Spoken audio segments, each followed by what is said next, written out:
Congressman Ritchie Torres, thank you so much for being here on the rebuild. We are super excited to have you. Um, we can go ahead and get things started. I do have a question to start off with. I want to start off with the idea of abundance politics. You have been a city council member in the Bronx, and now you're in Congress. So you've seen both how city and federal governments can either build things or bog them down. So, what does an abundance agenda mean to you in practice? How can we take the technocratic conversations outside of those private conference rooms and have Washington help cities like New York actually build more, whether it's housing or infrastructure? At the core of the abundance movement is a recognition that many of the scarcities in our society, right? The shortage of housing, the shortage of energy, the shortage of infrastructure, the shortage of essential public goods on which all of us depend, those scarcities tend to be self-inflicted. It tends to be the product of public policy. So when it comes to an area like housing, right, we have zoning and land use policies that artificially restrict the supply of housing in cities like New York and DC. We have lending restrictions that artificially restrict the supply of credit available for the financing of housing, including first-term home ownership. We see it with energy. Why is it that Texas is building more clean energy than New York? It's not because Texas is more ideologically committed to the clean energy transition. It's not because Texas has solved the problem of white supremacy. It's because Texas has less bureaucracy, less bureaucratic red tape. And one of the cruel ironies of our society is that it is easier to build clean energy infrastructure in the states that deny climate change than it is in the states that consider it an emergency. And so I think the abundance agenda is an attempt to confront the cognitive dissonance at the core of modern progressivism, which is quite different from the progressivism of FDR, which was a progressivism that could build and build big and build boldly. Mm-hmm. And that's the spirit, that's the tradition of progressivism that the abundance movement seeks to restore. It's really interesting you bring up FDR there, because in many ways, like, the New Deal is about taking the politics of New York as it existed at the time and expanding it out and being like, okay, well, what lessons can we learn from New York's politics and apply it during the Great Depression? Yeah. And so, yeah, I just think it's really interesting that you bring up FDR, because sometimes abundance critics from the left like to take the mantle of FDR. And to me, this whole abundance agenda is about doing that creation of more that he was all about. And look, conservatives historically advocate for the deregulation of the market, and I'm the kind of Democrat who supports deregulation under the right conditions. But abundance is about the deregulation of government. It's about enabling the government to govern, to build energy, food and healthcare and housing, and that just strikes me as common sense. I find it confounding that abundance is controversial. Like we should all want abundant, affordable public goods. Right. We completely agree with you there. That is a lot of the work that we're doing at the rebuild, because to us, this is how you achieve the progressive goals that we can all agree on. So it always confuses us when people who should be allies are the ones who actually step in the way or creating the obstacles. And it's like, no, we're on your side. We all want affordable housing. We've all seen the housing crisis get so bad. If you're anti-government, then I could understand why you would cripple the ability of the government to govern. Yeah. But if you claim to be progressive, then how could you possibly oppose the abundance movement? Like, what good is a progressivism that does not result in actual progress? Like, the central value of progressivism should be progress. Yeah. Which is measurable in the real world. 100%. Like, if you want more good things for everyone, you have to start with the more good things. Yeah. And like, that's how you get there. One of the things I wanted to ask you about is the Jones Act. Because it's one of these like really extreme examples of a policy that economists will tell you is like terrible, but it has these really concentrated special interests behind it. And they drive up costs for everybody else, but that everybody else is really diffuse. And so this is why a lot of policymakers who know better, know it's bad, won't touch it. But then you have this bill to amend the Jones Act to reduce energy costs in Alaska and Hawaii and Puerto Rico. And so I'm just curious, like, what made you lean into this fight? Which strikes close to home because I'm Puerto Rican, and Puerto Rico has the single worst electric grid in the country. And the Jones Act is a hidden tax on the energy needs of an energy poor island, an island that's struggling to survive. The tragic story of Puerto Rico is one in which the lowest income ratepayers are paying among the highest electricity bills for a failing grid. I think ratepayers in Puerto Rico pay about 26 cents per kilowatt hour, which is 53% higher than the national average of 17 cents. So think about that for a moment. The people of Puerto Rico, who are among the lowest income in the United States, are paying 53% more than the rest of the country for a grid that is failing them catastrophically. And one of the causes of energy poverty in Puerto Rico is the Jones Act. It is objectively the case that the Jones Act raises the cost of energy and artificially restricts the supply of energy in the most energy poor island in the United States. And that to me is wrong. That to me is not progressivism, it's a perversion of progressivism. And it's a classic case study in concentrated benefits and dispersed costs. There's a powerful lobby for the concentrated benefits, but the lobby against the dispersed cost, not so powerful. No, it's just the people. Yeah, it's the people. Mm-hmm. And also if I'm a college dropout, so I'm not an intellectual. I do not pretend to be the brightest bulb in the chandelier. But if a policy is producing an absurd result, we should rethink the policy. If there's a policy that makes it more expensive for Puerto Rico to get energy from within the mainland United States than to get it from Qatar, maybe we should rethink that policy. If it is cheaper for the United States to send energy to a foreign country like the Dominican Republic than it is to a U.S. territory like the Puerto Rico, like that is an absurd result, a perverse result that should have us rethinking the underlying policy. I completely agree with that frame of thinking. And I apply that to policy in general. And it's part of the policy feedback process. No matter how well-intentioned your goal might be, no matter how progressive you think this is going to help us, if it's not working on the real ground, if the reality is that people are actually getting a massive disadvantage, as we were seeing in Puerto Rico in the case of the Jones Act, it is okay to understand and admit, like, hey, we messed up here. How can we go back and not just put like a Band-Aid over a dam over here, but actually overhaul and create a system where everyone is impacted on the same level?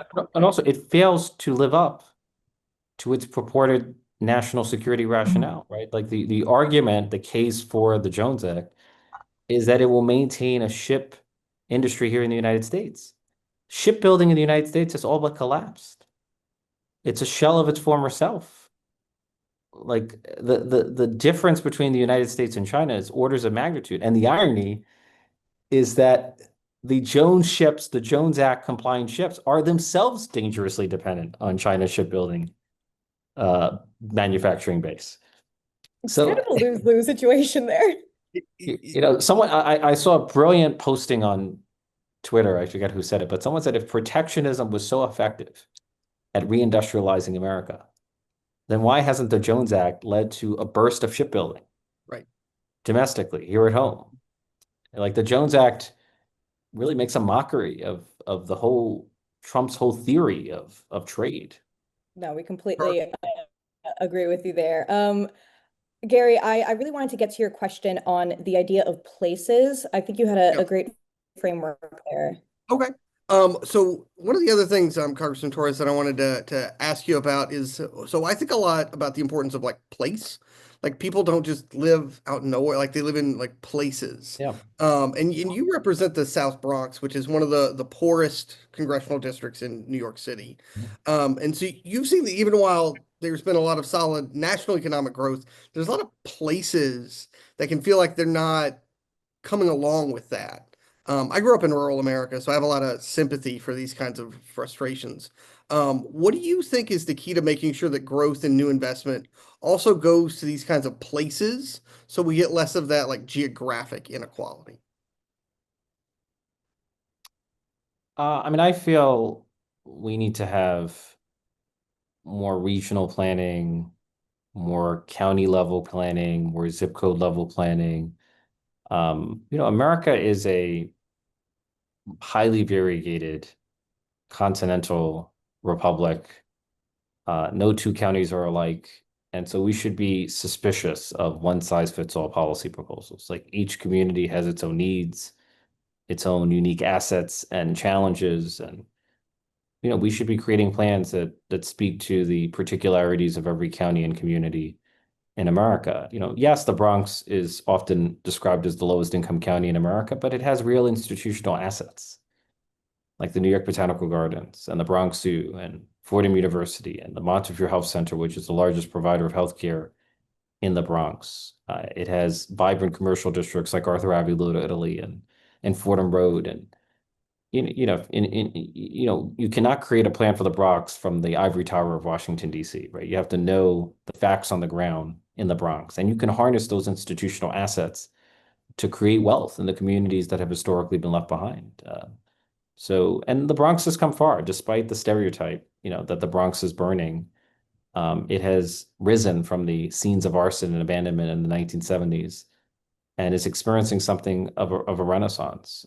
Whether it's the radical reductions in crime or the rejuvenation of the Bronx River, or even the staying power of a community like Arthur Abbey, Little Italy. I mean, Arthur Abbey has one of the highest concentration of small businesses that have been owned by the same family for more than 100 years.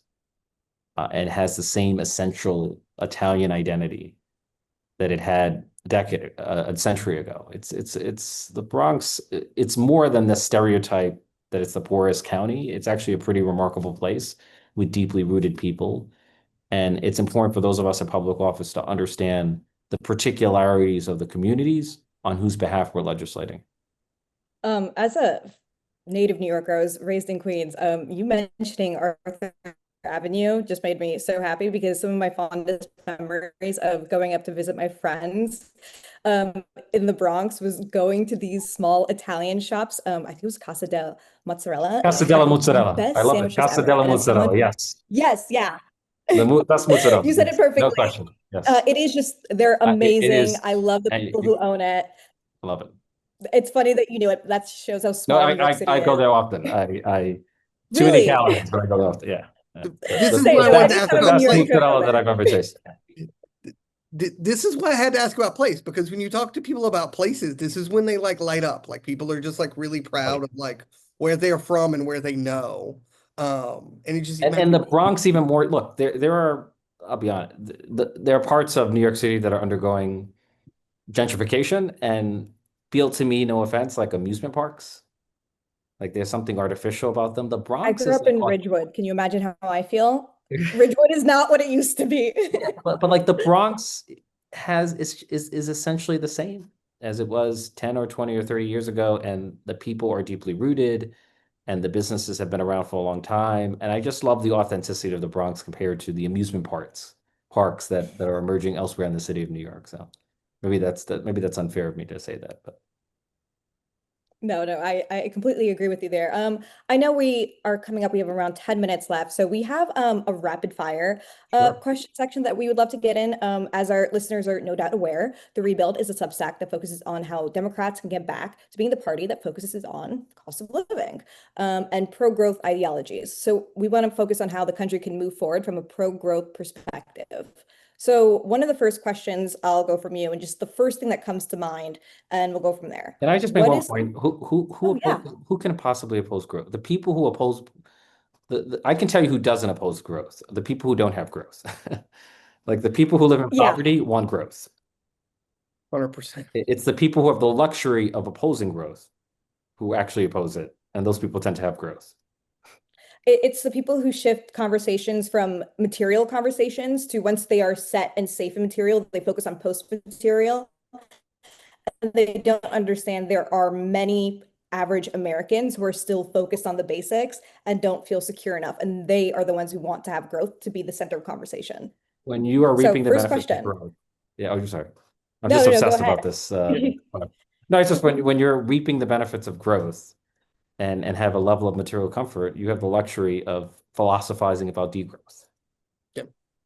I completely agree with you. It's something I always make sure to check back in with because I'm a daughter of immigrants. My parents came here from Morocco to Queens, and my parents came here and had to struggle a lot when I was younger. And I will have conversations with them about politics, and they hate it when I do because my dad is like, I don't care. I have bills to pay. Get out Yes. of my face with this. And I respect him so much because that man does have bills to pay. So how dare I waste his time after he's worked 12 hours to try and discuss theory at the dinner table? Can I just, you remind, I don't know if you ever saw the Keenan Thompson SNL skit about Columbia Oh. University, about there were all these parents who were participating in an interview with New York One about their children protesting. And then Keenan Thompson said, it's so wonderful that these children protesting until he found out it was his daughter. And he said, free this, free that. You know what ain't free? Columbia. So I just, No, that's like literally my parents, and I accept it. I want them to humble me. I it's because I am privileged because they came here and they worked so hard, and I didn't have to go through the trials and tribulations that they did. I was poor when I was a child, so I don't understand that. And now I'm grateful that they took those sacrifices and like having those constant conversations with them allows me to understand like I can't keep having, like very like ivory tower conversations because then you lose sight of what people actually care about. Oh, and then back to the rapid fire. Okay, yeah. So what is one thing that you think is too expensive? housing. Everyone says The, that. the, the It's rent, cheap. the rent, the rent is too damn high. Okay, something outside of that, something very like random that you think is just too expensive. Insurance is out of control. Utilities are out of control. So, so Healthcare is That's out of fun. control. I mean, the list is long. Yeah, it is. Okay, next one. What is an innovation that you believe is overrated? That's a great question. I and I am a great admirer of AI. I feel like Mhm. AI will transform our society. But some of the pronouncements about AI are either too apocalyptic or too optimistic. mhm, And so I feel like I have a measured optimism yeah, about the impact of AI. But I do think when I see some of the valuations in the stock market, there's evidence of overhype. yeah. I'm with you that I think it's going to be largely very positive, but one manifestation of it I do worry about is like AI girlfriends and boyfriends. Like for the lonely, that's going to be like really tempting, but that's just like social poison, and I really worry about the consequences of that. Or also like when the CEO of Anthropic says it's going to lead to mass unemployment in a matter of years, he doesn't know that. That's Yeah, pure speculation. But also when the head of Google DeepMind says we're going to cure every disease in 10 years, it just both of those pronouncements strike me as implausible. yeah, I definitely agree with you there. Noah Smith has a good article that came out this week, and his title says it all. We don't know what AI will do to the economy just yet. And then similar to this question, what is a policy innovation that you believe is underrated? I do feel blockchain is underrated. Yeah, no, I I can feel like agree with you there. I feel like blockchain has transformative potential in any realm of human activity that requires coordination. Like it is the great coordinator of human activity, and where there is coordination, there's the potential for transformative use of blockchain. And so the universe of possible uses is infinite. So I think blockchain is underrated. The critics of blockchain misunderstand the transformative potential of the technology. I also feel like as a society, we pay too little attention to biotech. I feel like Mm, biotech is going to be as revolutionary as AI. And all of these technologies are intersectional, like blockchain, AI, quantum, network technologies, like all of it is going to be mutually reinforcing. yeah, bioinnovation is a policy area that even I think we should like focus more on, Gary, at the rebuild because it is something that is going to have tangible impacts on everyone's lives, and you start to see all these like little stories start to pop up, and it's like it's kind of mind-boggling, and it's something I just try hard to wrap my head around because I don't have a background in science. So I want to make sure I'm reading the literature correctly. I saw a stat indicating that, there's a potential to biologically grow as many as 60% of the inputs that we presently manufacture. And so if that's true, that's a transformative shift in American society. yeah. I mean, this is one of those areas where I think we're just at the dawn of some really, really cool Yeah. stuff. Like 3 or 4 years ago, if you had try to predict, hey, we're going to have these things called GLP-1s like Wegovy and Ozempic, somebody would have Yeah. said that's a wonder drug that's 20 years off, and now they're there. So yeah, I think they're. Well, and here's why, my point about AI being over. If you were to ask me what is the most transformative innovation of our time, I would not say AI. I would actually say Ozempic. Oh, I am ready for the Ozempic for all Yeah, policy ideas to actually start making movement. I mean, like the studies that are coming out, how it's helping people no with brainer. addiction A no and brainer. like just all these like neurodivergent like disorders that people are suffering with, and just going on Ozempic, and you have one like possibility is like, yep, just gonna help me with my weight, and now you are seeing a positive impact in all these different facets of your life you didn't think about. Look, and during the global pandemic, we saw a correlation between chronic disease and infectious disease. Mhm. And notice, most of the COVID fatalities, the most common COVID comorbidities were obesity, Mm. diabetes, hypertension. And so if you radically reduce the rate of obesity in our society, you're going to solve a much wider range of problems. There are even cancers that are closely connected to obesity, Mhm. not just cardiovascular diseases. Yeah. And it's just so crazy to see how normalized and like mainstream this has become in only a couple of years. So it's why I try not to fall into like the AI Well, doomers I and do stuff. worry some of the uses are cosmetic and some of the True. uses are unequal. There's a genuine equity concern, but we should be subsidizing Ozempic so that the lowest income communities that have the highest rates of chronic disease can benefit from the ultimate form of preventative medicine. Mhm. Yeah, I completely agree with you there. And I can also see the negative impacts on GLPs also forming with all of these women like health Yeah. brands coming out to create all these like new gummies. I am like the perfect demographic for it, so I get all the ads and it terrifies me. I don't want to lose weight and see that ad everywhere I go. That's one concern I have about, with the biotechno with gene editing. Hmm. It's one thing to harness the power of gene editing to remove disease, but to start like, oh, I want, a girl rather than a boy, or I want blue eyes for my child. That's the aesthetic uses of gene editing raise profound ethical questions for me. Yeah, no, I can agree with you there. That is a little wild to even think about that we have technology to even go that far. Okay, so for the last question that we have, what is your favorite absurd policy idea? Like, if I had absolute power in America, what are the two policies that I would implement? And I'm not committed to these two policies, but one would be national service, and not necessarily military service, but I feel like societies that when there's a national experience, it means we have a shared story of ourselves and as Americans, and I feel like that's something we're lacking.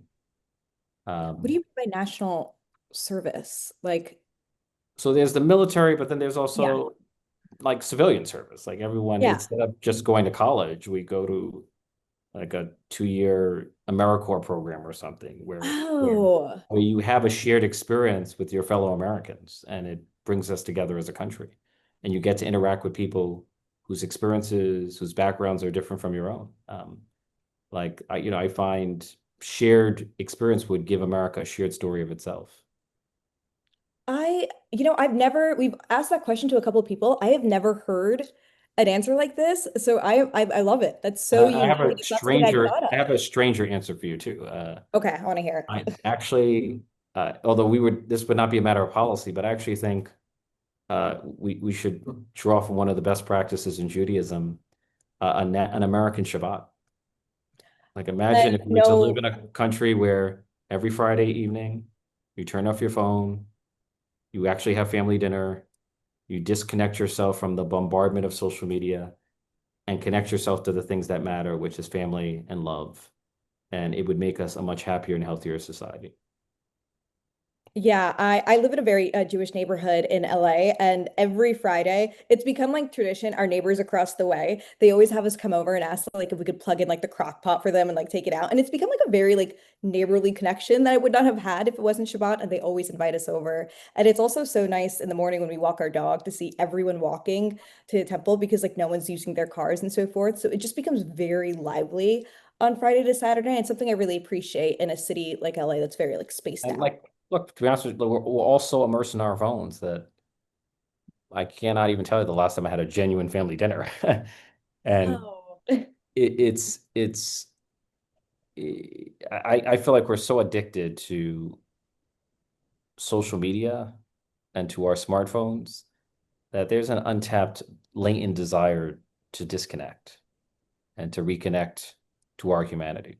So, Yeah, I think that's a great, and I wouldn't consider that absurd. I think that's a sweet idea to think about, just to no, have a it's not kind of, absurd, but it's strange. It's yeah. Mhm. it's estranged from what our modern culture has become, which is to be on and connected 24/7.